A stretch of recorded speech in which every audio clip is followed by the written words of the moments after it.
Hey guys, welcome back to the Next Season podcast. This is episode 16. And I hate to share stories from my glory days, but sometimes those stories and the examples are timeless. And so with that in mind, here we go. When I was in high school, I was probably 16. I had an opportunity to go to Australia. It was with a group of US baseball players. It was like a 3 to 5 week, I think it was a 5 week tour, and it was a skills development camp. And I was this close to going. And I started to have some really strong doubts about going. The thoughts running through my mind were like, what if I'm not good enough to play at this level?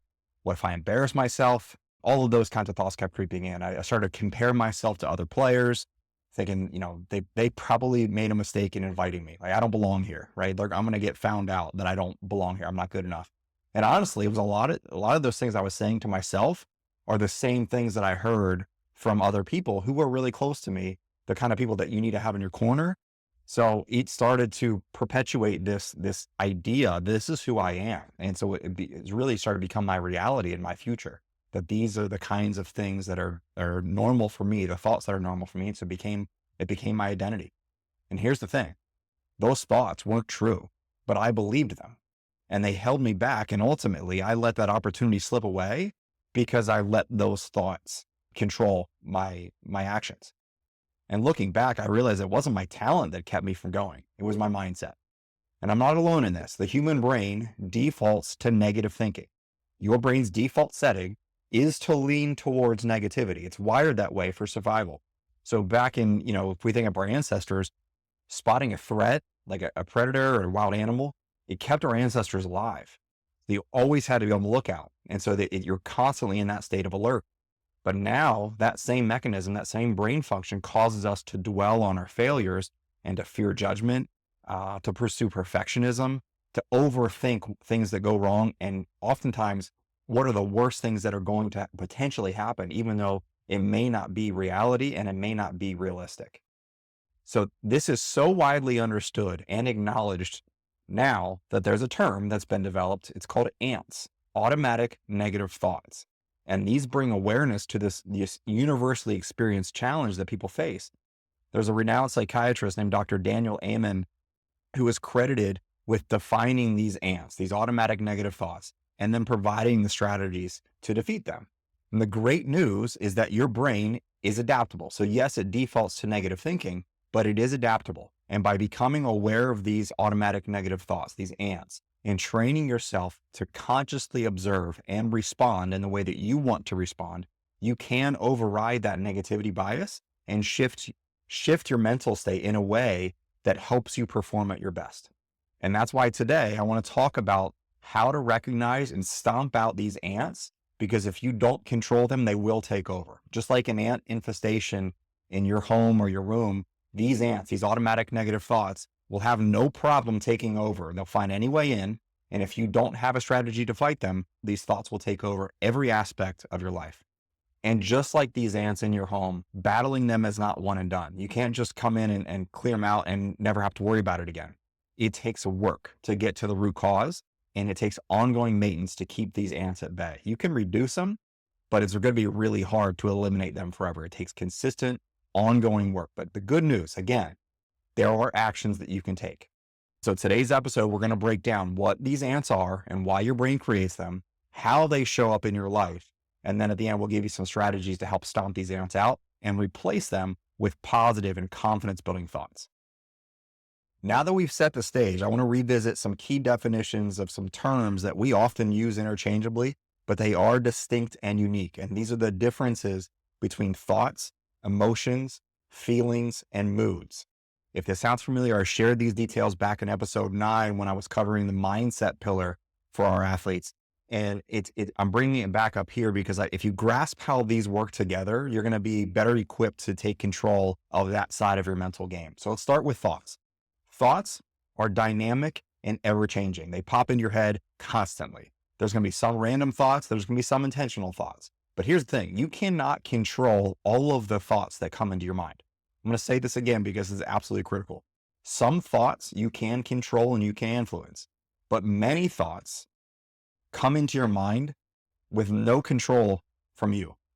We've all experienced those moments where a random thought appears and we think, whoa, like Where did that come from, right?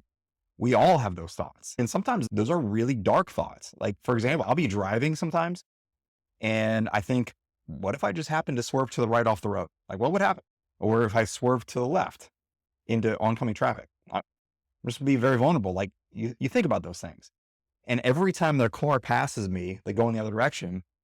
I think about, maybe not every time, but I often think about how close I am to a life-changing situation. Like, I'm this close. I'm inches, sometimes feet, from a life-changing situation. It's a pretty morbid and dark thought. I can't always control that thought coming into my mind.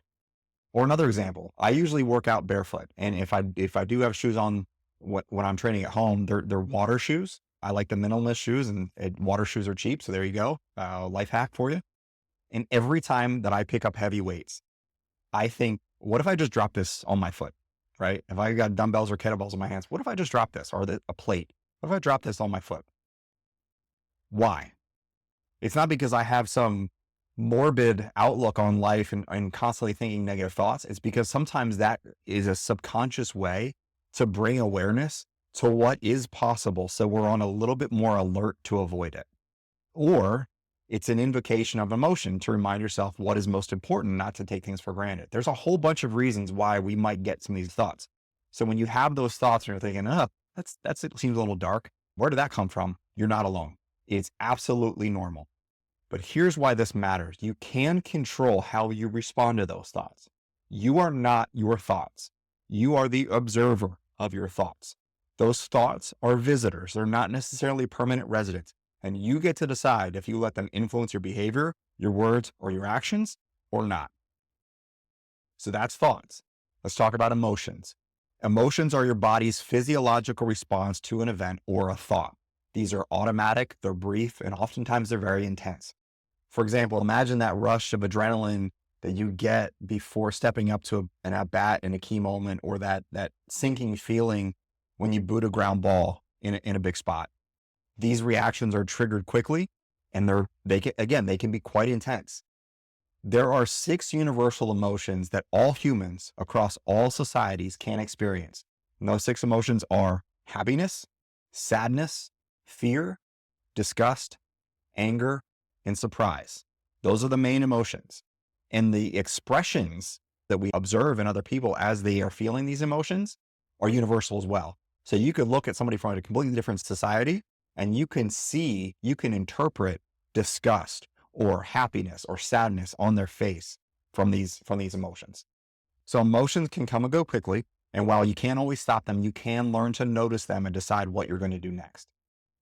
And as you practice this, you can get better at narrowing that space between the event, the stimulus, right? Or the situation or the thought, the things that are likely out of your control. You can narrow that space between what triggers that to you recognizing and getting control of that emotion. Okay. Then there are feelings, and feelings are the conscious experience of emotions. While emotions are physical and automatic, feelings happen when you interpret what those emotions mean. And my approach to feelings is there are 2 things.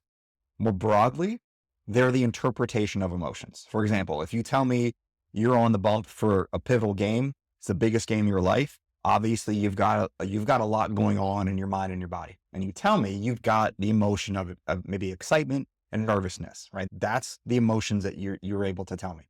And of course, you're in a big moment. Of course, you're going to be excited and you're going to be nervous. Then I ask you how you feel. And you say, okay, well, I feel eager. I'm eager to go. I feel confident. I feel good. But I also feel stressed.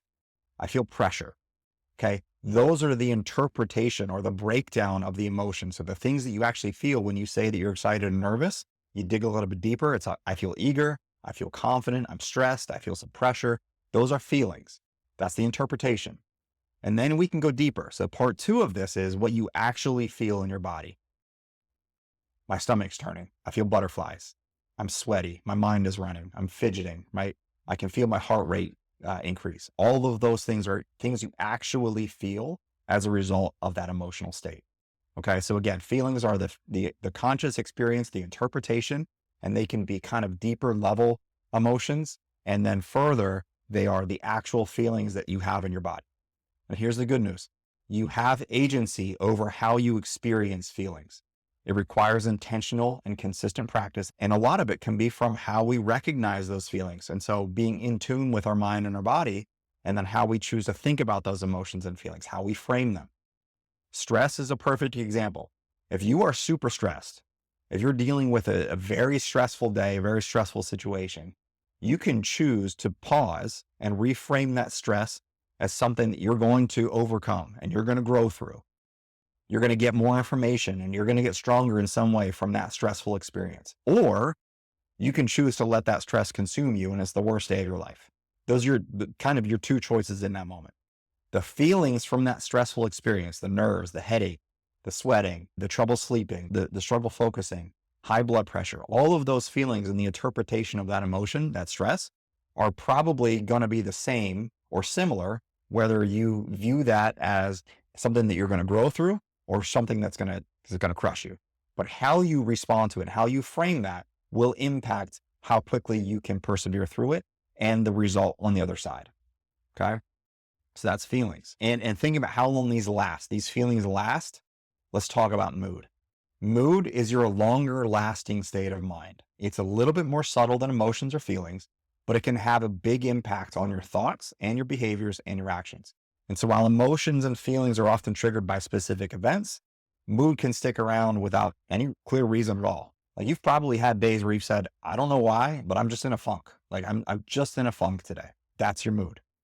It's like the background playlist of your mind. It's not as intense as an emotion, but it lingers longer and it kind of colors everything that you do in that while you have that mood.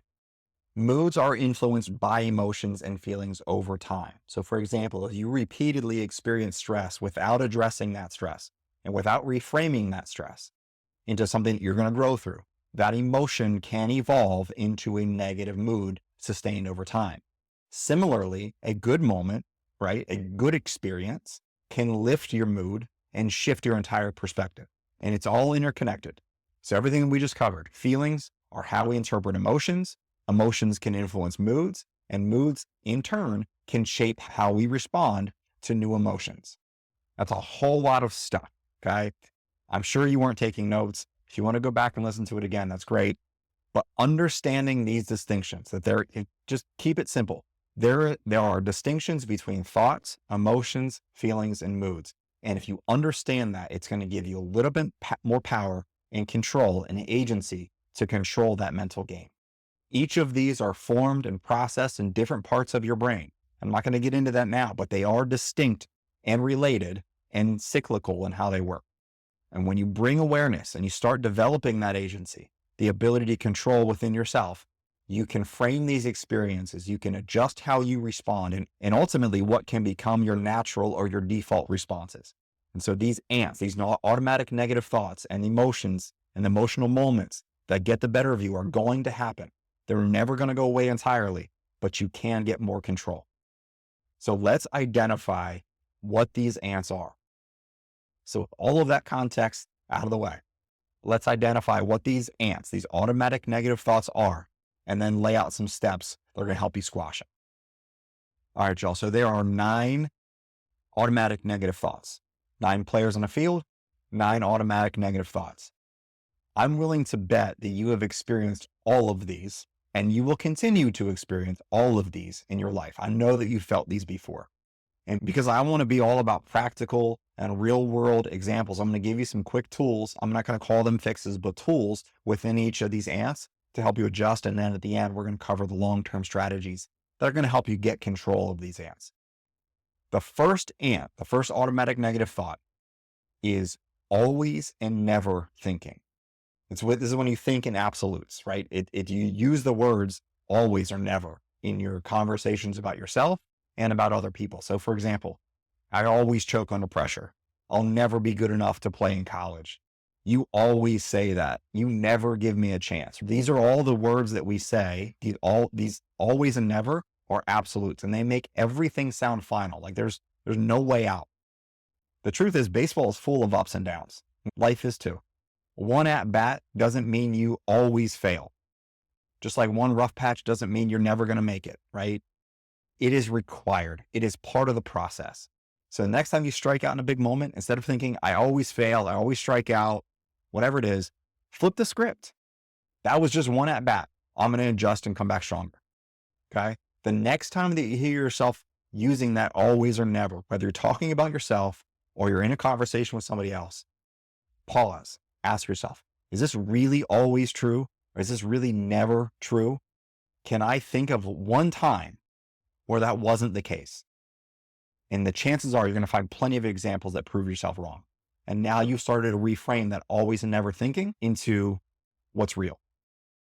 The second ANT, the second automatic negative thought, is focusing on the negative or discounting the positive, or both. This ANT loves to zoom in on what went wrong and completely ignore anything and everything that went right. So if you've ever had a game where you went 2 for 4 or 3 for 4, but all you think about is that 1 or 2 at bat, that strikeout, your brain is so wired to focus on threats, right? It's so wired to focus on the negative aspects. But if all you see are negatives, you're setting yourself up for failure and misery. You're not going to enjoy anything.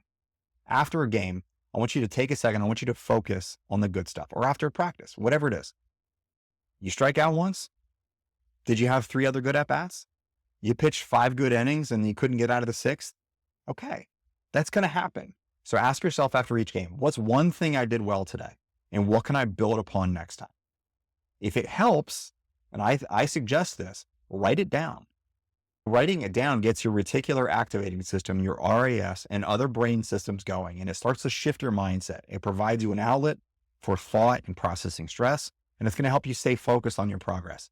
And these questions, what's one thing I did well today, and what can I build on next time, are actually very similar questions to some simple journaling prompts that I use, and I highly recommend. I'm planning on putting out a journaling worksheet. So if you're someone who's thought about starting journaling, or maybe it's been recommended to you, but you're like me and you have no clue where to start, I got you. I'm going to get that done. And it's just a very simple couple questions to ask yourself in the morning, couple questions to ask yourself in the evening, write down some quick thoughts. You don't have to turn it in. It's just a way for you to process those thoughts and answer those questions and really reframe how you're thinking about things. Are you focusing on the negative and discounting the positive, or are you balanced?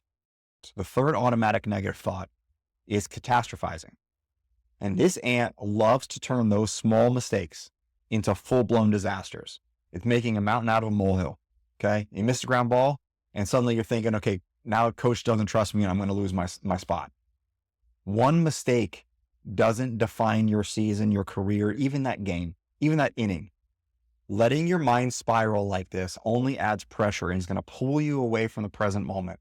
And that mindset, this worst case scenario, right? This catastrophizing is going to actually likely lead to more mistakes and a more negative outlook and attitude, which is going to increase the chances that you actually do get benched. Because not only does the coach observe that, hey, you booted that ball, but now you got a crappy attitude about it. He's not going to want to have you on the field. But if you're somebody who's like, I got the next one, coach is going to give you trust. He's going to give you a leash. And so are your teammates. And guess what? So are you, yourself. If you're a pitcher and you just give up a home run, instead of thinking, okay, I just blew it, reframe it. One pitch at a time. I trust my stuff. Let's go. And I'm sure you're probably thinking, okay, what if that home run that I gave up was walk off in game 7? I got no more batters to face, right? I got no more pitches to throw. It can still teach you something and give you fuel for the next season. If that's it for your career, it can still teach you and prepare you for whatever is next. This isn't idealistic or false hope. The world is going to keep turning with or without you. Okay. Your team's going to keep playing. So you can choose to be in that game and the game of life or not. So when you start to catastrophize, when you catch yourself spiraling, I want you to think and ask yourself, what's the most likely outcome here? What's one thing that I can control right now?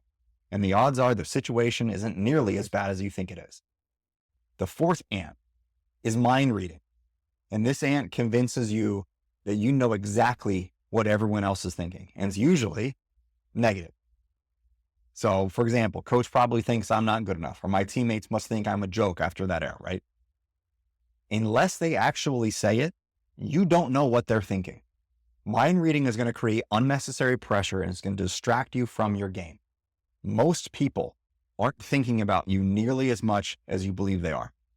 And there's actually a phenomenon that is relevant to this. It's called the spotlight effect.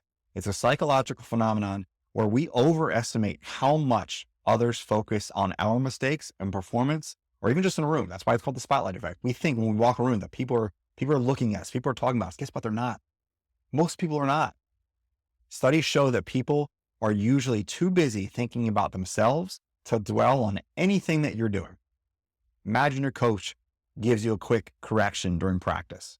Instead of assuming he doesn't trust me, reframe it. He sees my potential and wants me to improve. Just because he's coaching me doesn't mean he doubts me. Okay. It means he cares. People are not analyzing your every move as much as you think. Instead of assuming the worst, focus on what you can control, your effort, your attitude. When you catch yourself mind reading and you catch yourself thinking, everyone's looking at me, everyone's talking about me, and this is what they're saying, ask yourself, do I have real evidence of this thought? And an even better one, would I judge a teammate the same way I'm judging myself? And the chances are it's not as personal as you think. So keep your head in the game, keep moving forward. The fifth ant is thinking with your feelings. So just because you feel something doesn't mean it's true. Just like our thoughts are not us, right? We're the observer of our thoughts. Your feelings don't necessarily mean it's true. For example, I feel nervous, so I must not be ready, right? That's not true. Nerves don't mean you're not prepared. They mean you care. And feeling anxious before a game, totally normal. You're on the mound and your heart's racing, okay? Instead of thinking, I'm too nervous, I can't do this, tell yourself, nerves mean I'm ready. Nerves mean I care, right? I'm ready to compete. It's a big moment, and they trusted me in this spot. So it's one pitch at a time. Some additional questions to ask yourself. Did I do the work? Did I do all of the work? Did I do everything that I could do in the lead up and to be ready for this moment? That's confidence. Courage and consistency and the evidence of the work done. That's confidence. If you didn't do the work, you're probably right to feel nervous, but you can still execute. You can still perform. You can still show up. That's courage. That's actually building confidence because you were nervous and you showed up and did it anyway. Emotions are signals. Feelings are signals. They're not facts. So you don't have to think with your feelings. The sixth ant is guilt beatings. And guilt beatings sound like I should have done more in practice. I gotta be perfect in order to succeed. I didn't do everything I was supposed to do today, right? Anything that we do to guilt ourselves and to shame ourselves. And there's a difference. There's a fine line between humility and discipline and grit and knowing that I've got more in the tank to guilting and shaming ourselves when we didn't perform perfectly. It's being a perfectionist, right? This is really what's going on here when you're guilt beating is you're being a perfectionist. The great Gary Vaynerchuk said it best. Perfectionism is insecurity. If you're a perfectionist, it means you're insecure about being yourself because nobody's perfect. So if you're worried that your best isn't good enough or that you need to be perfect, that's insecurity. You're likely to then have those feelings of guilt and shame. And now you've got a vicious cycle on your hands. Okay. Using should and must puts unnecessary pressure on you and makes you feel like you're constantly falling short. Okay.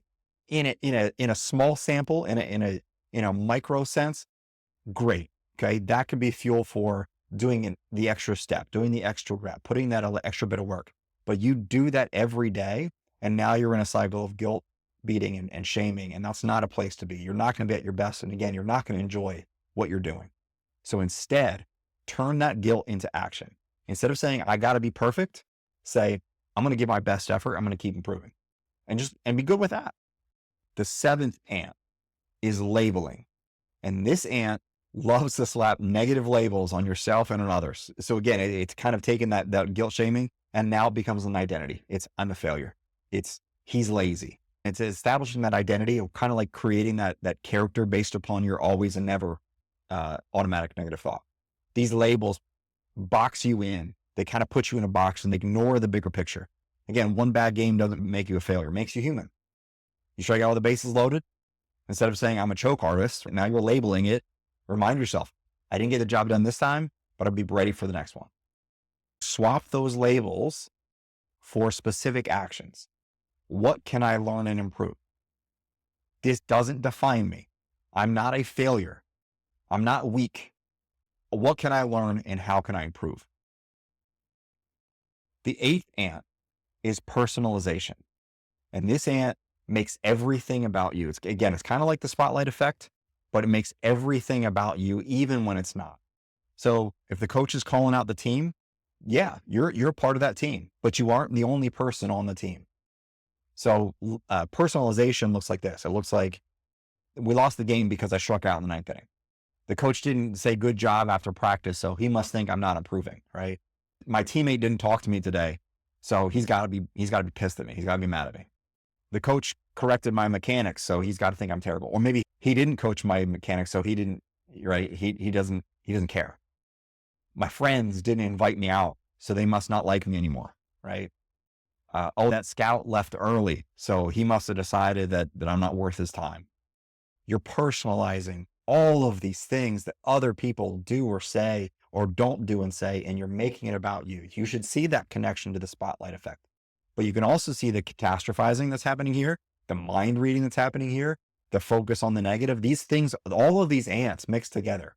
And so sometimes your coach is just pushing you because he believes in you, or he's just trying to fire up the whole team. It's not always personal. When you start to feel this ant, right, this personalizing, ask yourself, is this really about me? And if it is about me, you, right, good. You're getting personal feedback. Good. Use it. The ninth ant, the last ant that we're going to cover here today, is blame. And this ant loves to point fingers and shift responsibility onto other people instead of focusing on what you can control. So what this looks like, I'm not improving because my coach doesn't spend that time with me, right? I didn't get that hit because the umpire had a terrible strike zone. I can't focus because my teammates are too distracting.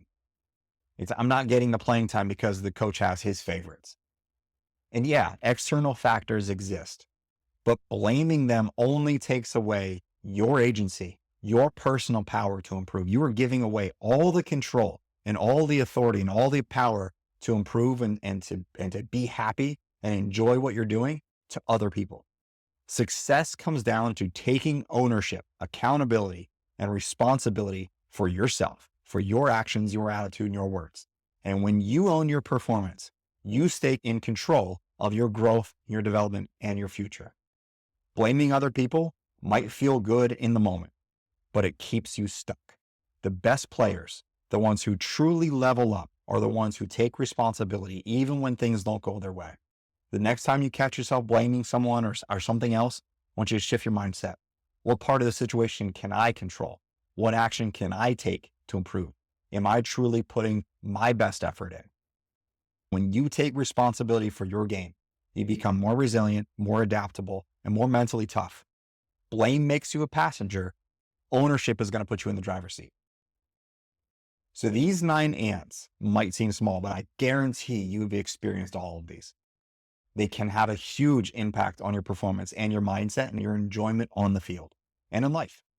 The key is to recognize them. And once you do that, you're going to start to be in control. So with all this in mind, I want to give you a couple steps. There's actually 3 steps, 3 strategies that you can take to start to defeat these ants. And obviously the first step is awareness. You can't fix what you don't notice. Ants are so common and so natural that we just think that that's the way it is. But to address anything, to influence anything, to change anything, you must first bring awareness to it. How do you bring awareness? Make a mental note. Just make a mental note. Okay, this is what I felt. It takes a second to bring an intentional thought to that moment. Or you can have a physical action. Maybe you close your eyes. Maybe you breathe. Okay, just bring an intentional thought to that present moment. If you really want to dive in on this one, keep a journal. Write down what that thought was. Write down when it happened. And write down how it made you feel.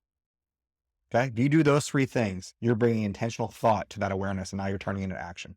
Over time, you're going to start to notice some patterns. Awareness is turning the lights on so you can see what's really going on. The second step is challenging that ant. So once you've recognized it, once you're aware of it, the next step is to challenge it. And every one of those ants, when I said, these are the questions to ask yourself, that's the step, is you're challenging that thought. What evidence do I have that this thought is, that this ant is true? When you challenge the ant, you force it to prove itself. And most of the time, it can't. So we've got awareness, we've got challenging the ant. And the third step is we need to replace that automatic negative thought with a positive and affirming thought. Okay. Think of this like you had a bad swing at a pitch, or maybe you had a bad at bat, and you step back into the batter's box the next time with confidence. That's challenging it, right? That's replacing it with a new thought. Physical cues for this, I think, are great. It's the snapping back of a rubber band. It's nodding your head to demonstrate a positive thought. So when that negative thought comes into your mind, take a deep breath, positive head nod. That's a physical cue, a physical action that you can take to bring yourself into the present moment. And then you're taking action and you're replacing that negative thought with a positive one. It's when you come off the field and you take your hat off and put it down and put your batting helmet on or your batting gloves on. You're taking off that fielding, and now you're in hitting mode. You're flipping the script and putting yourself in control. When you identify the ant and you flip it, it's rooted in truth that empowers you. The key is to focus on what you can control, your preparation, your mindset, and your effort.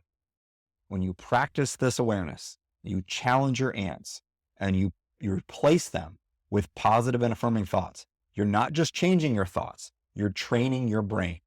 And a little neuroscience for you on this. Every time that you replace an automatic negative thought with a positive and affirming thought, you're strengthening new neural pathways in your brain. And over time, those positive pathways become your default. So instead of your mind defaulting to that negative thinking and doubting yourself and worst case scenarios and spotlight effect, everyone's talking about me, instead of those taking over and being the norm in your life, your default is going to be confidence and control and agency and power and positivity and optimism, the kind of traits that you want for yourself and the kind of traits that your teammates want to be around. It's building muscle. Reps matters. The more that you do it, the stronger you get. So my challenge for you over the next week, I want you to track your ants. I want you to write down one ant every day. Okay. I want you to challenge it. I want you to ask yourself very simply, is this true? And what is the evidence of this? And then replace it with a positive and affirming thought that actually builds your confidence and gets you where you want to go. Ants are everywhere. We all have them, but they don't have to infest your mind. You can push them out. You can keep them at bay, and your performance and your enjoyment are going to improve. Remember, your thoughts are powerful, but they're not the whole story. You get to choose the narrative. So if you're enjoying these episodes or getting value from them, please let me know. Drop a like, leave a comment, share it with someone who could use it. If you're really feeling generous, leave a 5-star review on Spotify or iTunes. Your support with this means everything to me. And it's going to help me make this even better and be able to invest more into it, be able to get better guests and experts that are going to give you even better information. It's not lost on me that you're spending part of your day, your time listening to me or watching this, and your time is your most valuable asset. And so I want to make sure that I'm making the best use of it for you. So I appreciate it. Please let us know how we're doing. Please let us know what we can improve. And if you like it, if you can show us some support by liking, sharing, leaving a comment, doing all those things, it would mean the world. Thanks for tuning in. Stay positive. We'll see you next time.